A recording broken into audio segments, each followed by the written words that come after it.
Hi friends, അസ്സലാമു അലൈക്കും. എല്ലാവർക്കും ഐഷസ് ഡ്രീംവേൾഡിൻ്റെ പുതിയൊരു വീഡിയോയിലേക്ക് സ്വാഗതം. ഇന്ന് ഞാൻ വന്നിരിക്കുന്നത് ഒരു ഹൽവയുടെ റെസിപ്പിയുമായിട്ടാണ്. ക്യാരറ്റ് കൊണ്ടാണ് നമ്മൾ ഈ ഹൽവ ഉണ്ടാക്കുന്നത്.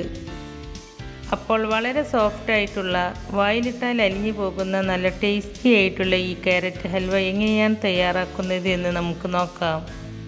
ഹൽവ ഉണ്ടാക്കുവാനായിട്ട് 3/4 കിലോ ക്യാരറ്റ് നന്നായി കഴുകി വൃത്തിയാക്കിയതിന് ശേഷം ഞാനൊരു കുക്കറിലേക്ക് ഇട്ട് കൊടുത്തിട്ടുണ്ട്. ഈ കുക്കറിലേക്ക് ക്യാരറ്റ് വേവാൻ ആവശ്യമായ വെള്ളം ഒഴിച്ചു കൊടുത്തതിന് ശേഷം കുക്കർ അടച്ചു വെച്ച് 3 വിസിൽ വരുന്നത് വരെ ക്യാരറ്റ് നന്നായി വേവിച്ചെടുക്കുക. ഇപ്പോൾ ക്യാരറ്റ് നന്നായി വെന്ത് കിട്ടിയിട്ടുണ്ട്. ഇനി നമുക്ക് ക്യാരറ്റ് നന്നായി ചൂടാറിയതിന് ശേഷം ക്യാരറ്റിൻ്റെ തൊലിയൊക്കെ ഇതുപോലെ എടുത്തു മാറ്റാം. ഇനി നിങ്ങൾക്ക് വേണമെങ്കിൽ പീലർ വെച്ച് തൊലി കളഞ്ഞതിന് ശേഷം ക്യാരറ്റ് വേവിച്ചെടുത്താലും മതി കേട്ടോ. എനിക്ക് ക്യാരറ്റ് തൊലി കളഞ്ഞെടുക്കാൻ കുറച്ചുകൂടി ഈസിയായി തോന്നിയത് ഈ രീതിയിലാണ്. അതുകൊണ്ടാണ് കേട്ടോ ഞാനിങ്ങനെ ചെയ്യുന്നത്. അപ്പോൾ ഞാനിവിടെ ക്യാരറ്റ് എല്ലാം നന്നായിട്ട് തൊലി കളഞ്ഞതിന് ശേഷം ചെറിയ കഷ്ണങ്ങളായി കട്ട് ചെയ്തെടുത്തിട്ടുണ്ട്. കട്ട് ചെയ്തെടുത്ത ക്യാരറ്റ് എല്ലാം ഞാനൊരു മിക്സിയുടെ ജാറിലേക്ക് ഇട്ട് കൊടുക്കുന്നുണ്ട്. എന്നിട്ട് അതിലേക്ക് ഒരു ഗ്ലാസ് പാൽ ഒഴിച്ച് കൊടുത്തതിന് ശേഷം ക്യാരറ്റ് നല്ല പേസ്റ്റ് രൂപത്തിൽ അരച്ചെടുക്കുക. ഇപ്പോൾ ഞാൻ ഈ ക്യാരറ്റ് നല്ല പേസ്റ്റ് രൂപത്തിൽ അരച്ചെടുത്തിട്ടുണ്ട്. ഇനി നമുക്ക് ഹൽവ ഉണ്ടാക്കി തുടങ്ങാം. അതിനായി ഒരു പാൻ അടുപ്പത്ത് വെച്ച് ഈ പാനിലേക്ക് 2 ടീസ്പൂൺ നെയ്യ് ചേർത്ത് കൊടുക്കുന്നുണ്ട്. നെയ്യ് ചൂടായിട്ട് വരുമ്പോൾ നമ്മൾ അരച്ചെടുത്ത ക്യാരറ്റ് മുഴുവനും ഈ പാനിലേക്ക് ഒഴിച്ചു കൊടുക്കുക. എന്നിട്ട് മീഡിയം ടു ഹൈ ഫ്ലെയിമിൽ വെച്ചിട്ട് ഇതുപോലെ ഇളക്കി കൊടുക്കുക.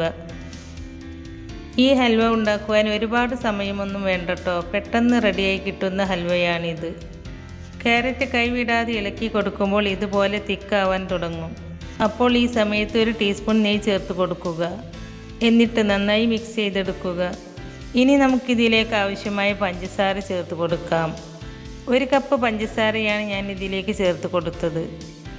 പഞ്ചസാര ചേർത്ത് കൊടുത്തതിന് ശേഷവും നന്നായിട്ട് ഇളക്കി യോജിപ്പിച്ചെടുക്കുക. പഞ്ചസാര മെൽറ്റായി തുടങ്ങുമ്പോൾ ഇതൊന്നുകൂടി ലൂസായിട്ട് വരും. പിന്നെ കുറച്ച് നേരം കൂടി ഇതുപോലെ ഇളക്കി കൊടുക്കുമ്പോൾ ഇത് വീണ്ടും കട്ടിയായി തുടങ്ങും. മധുരം ഒന്ന് ബാലൻസ് ചെയ്യാൻ വേണ്ടിയിട്ട് ഇതിലേക്ക് 1 പിഞ്ച് ഉപ്പ് ചേർത്ത് കൊടുക്കുന്നുണ്ട്. ഉപ്പ് ചേർത്ത് കൊടുത്തതിന് ശേഷം നന്നായിട്ട് യോജിപ്പിച്ചെടുക്കുക. ഇനി ഒരു ബൗളെടുത്ത് അതിലേക്ക് 4 ടീസ്പൂൺ അരിപ്പൊടിയും 2 ടീസ്പൂൺ കോൺഫ്ലോറും ഇട്ട് കൊടുത്തതിന് ശേഷം അതിലേക്ക് 1 ഗ്ലാസ് പാലും ഒഴിച്ച് കട്ടയില്ലാതെ മിക്സ് ചെയ്തെടുക്കുക. എന്നിട്ട് ഈ പാൽ മിക്സ് ക്യാരറ്റിലേക്ക് ഒഴിച്ച് കൊടുത്ത് കൈവിടാതെ ഇളക്കി കൊടുക്കുക. പാൽ മിക്സ് ഒഴിച്ച് കൊടുക്കുമ്പോൾ ലോ ഫ്ലെയിമിൽ ഇട്ടിട്ട് വേണം ഒഴിച്ച് കൊടുക്കാൻ. അല്ലെങ്കിൽ അരിപ്പൊടിയും കോൺഫ്ലോറും ഉള്ളതുകൊണ്ട് പെട്ടെന്ന് കട്ട പിടിക്കാൻ സാധ്യതയുണ്ട്. അതുകൊണ്ട് കൈവിടാതെ തന്നെ ഇളക്കിക്കൊണ്ടിരിക്കണം. ഇനി വീണ്ടും ഇതിലേക്ക് 1 ടീസ്പൂൺ നെയ്യ് കൂടി ചേർത്ത് കൊടുക്കുന്നുണ്ട്. നെയ്യ് ഇങ്ങനെ ചേർത്ത് കൊടുക്കുമ്പോൾ നമ്മുടെ ഹൽവ കറക്റ്റായിട്ട് പാകമായിട്ട് വരും. നെയ്യ് അല്ലെങ്കിൽ എണ്ണ ചേർത്തിട്ടാണ് പൊതുവെ ഹൽവകളൊക്കെ ഉണ്ടാക്കാറ്. ഇപ്പോൾ നമ്മുടെ ഹൽവ ചെറുതായിട്ട് ടൈറ്റായി വരുന്നുണ്ട്. ഈ സമയത്ത് നിങ്ങളുടെ കയ്യിൽ നട്ട്സ് ഉണ്ടെങ്കിൽ അതൊക്കെ ചേർത്ത് കൊടുക്കാം. ഞാനിവിടെ കുറച്ച് ബദാം ചെറുതായി കട്ട് ചെയ്തത് ചേർത്ത് കൊടുക്കുന്നുണ്ട്. അതുപോലെ കുറച്ച് അണ്ടിപ്പരിപ്പ് കട്ട് ചെയ്തതും കുറച്ച് പിസ്ത കട്ട് ചെയ്തതും ചേർത്ത് കൊടുക്കുന്നുണ്ട്. പിന്നെ ഇതിലേക്ക് കുറച്ച് മുന്തിരിയും ചേർത്ത് കൊടുക്കുന്നുണ്ട്. ഇതൊക്കെ നിങ്ങളുടെ കയ്യിൽ ഉണ്ടെങ്കിൽ മാത്രം ചേർത്താൽ മതി കേട്ടോ. ഇനിയിപ്പോൾ ഇതൊന്നും ചേർത്തില്ലെങ്കിലും നമ്മുടെ ഹൽവ നല്ല ടേസ്റ്റ് തന്നെയാണ്. ഈ നട്ട്സൊക്കെ ചേർത്ത് കൊടുത്തതിന് ശേഷം നന്നായിട്ട് ഇളക്കി യോജിപ്പിച്ചെടുക്കുക. ഇപ്പോൾ ഈ ക്യാരറ്റ് ഒന്നുകൂടി ടൈറ്റായി വരുന്നുണ്ട്. ഇതുപോലെ തിക്കായിട്ട് വരുമ്പോൾ 1 ടീസ്പൂൺ നെയ്യ് കൂടി ചേർത്ത് കൊടുക്കാം. നെയ്യ് ചേർത്ത് കൊടുത്തതിന് ശേഷം വീണ്ടും ഇളക്കി യോജിപ്പിച്ചെടുക്കുക. ഇതിങ്ങനെ ഇളക്കും തോറും ഇതിൻ്റെ തിക്നെസ് കൂടി വരും. ഹൽവ ഉണ്ടാക്കാൻ വളരെ എളുപ്പമാണ്. ഈ ഇളക്കുന്ന ഒരു കാര്യം മാത്രമേ ഉള്ളൂ ഇതിന്. ഇപ്പോൾ കണ്ടോ, ഹൽവ ചെറുതായിട്ട് ടൈറ്റായി വരുന്നുണ്ട്. ഈ സമയത്ത് നല്ലൊരു ഫ്ലേവറിന് വേണ്ടിയിട്ട് 1 ടീസ്പൂൺ ഏലക്ക പൊടിച്ചത് ചേർത്ത് കൊടുക്കാം. ഇത് ഞാൻ ഏലക്കയും പഞ്ചസാരയും കൂടി കൂട്ടിപ്പൊടിച്ചതാണ് കേട്ടോ. അതുകൊണ്ടാണ് 1 ടീസ്പൂൺ ചേർത്ത് കൊടുത്തത്. ഏലക്ക മാത്രമാണെങ്കിൽ 1/2 ടീസ്പൂൺ ചേർത്ത് കൊടുത്താൽ മതി. ഏലക്ക ചേർത്ത് കൊടുത്തതിന് ശേഷവും നന്നായിട്ട് ഇളക്കി യോജിപ്പിച്ചെടുക്കുക. ഇപ്പോൾ കണ്ടോ ഹൽവ പാനിൻ്റെ വശങ്ങളിലൊന്നും ഒട്ടിപ്പിടിക്കാതെ പാനിൽ നിന്നും വിട്ടുപോരുന്നത്. ഇതാണ് കേട്ടോ നമ്മുടെ ഹൽവയുടെ കറക്റ്റ് കൺസിസ്റ്റൻസി.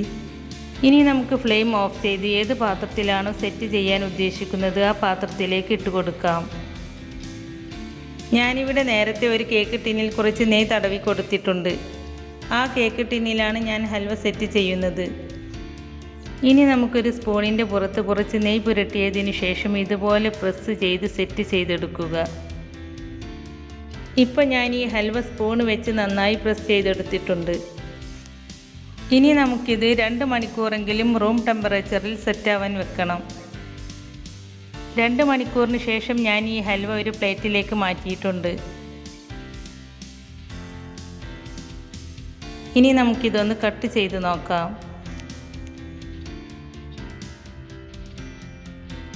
വളരെ ടേസ്റ്റിയും ഹെൽത്തിയുമായ ക്യാരറ്റ് ഹൽവ നമുക്കിവിടെ റെഡിയായി കിട്ടിയിട്ടുണ്ട്. കണ്ടോ, നല്ല സോഫ്റ്റും നല്ല ടേസ്റ്റിയുമായിട്ടുള്ള ഒരു ഹൽവയാണിത്. അപ്പോൾ നിങ്ങൾ ക്യാരറ്റ് വെച്ച് ഇതുപോലെ ഒരു ഹൽവ ഉണ്ടാക്കിയിട്ടില്ലെങ്കിൽ തീർച്ചയായും ഇതുപോലെ ഒന്ന് ട്രൈ ചെയ്ത് നോക്കിയിട്ട് അതിൻ്റെ ഫീഡ്ബാക്ക് കമൻറ്റായി നമ്മുടെ കമൻറ്റ് ബോക്സിൽ വന്ന് അറിയിക്കണേ. നമ്മുടെ ഇന്നത്തെ ഈ റെസിപ്പി നിങ്ങൾക്ക് ഇഷ്ടമായിട്ടുണ്ടെങ്കിൽ ലൈക്ക് ചെയ്യാനും ഫ്രണ്ട്സ് ആൻഡ് ഫാമിലിക്ക് ഷെയർ ചെയ്ത് കൊടുക്കാനും മറക്കരുത്. അതുപോലെ ആയിഷ ഡ്രീം വേൾഡ് ആദ്യമായിട്ട് കാണുന്നവരാണെങ്കിൽ ഒന്ന് സബ്സ്ക്രൈബ് ചെയ്ത് സപ്പോർട്ട് ചെയ്യണേ. കൂടെ കാണുന്ന ബെല്ലൈക്കണിൽ ക്ലിക്ക് ചെയ്ത് അതിൽ ആൾ എന്ന ഓപ്ഷൻ തന്നെ എനേബിൾ ചെയ്ത് വെക്കുകയാണെങ്കിൽ പുതിയ റെസിപ്പീസ് അപ്ലോഡ് ചെയ്യുമ്പോൾ അതിൻ്റെ നോട്ടിഫിക്കേഷൻ നിങ്ങൾക്ക് കിട്ടുന്നതാണ്. ഇൻഷാ അല്ലാഹ് പുതിയ റെസിപ്പീസുമായി വീണ്ടും വരാം. Thank you.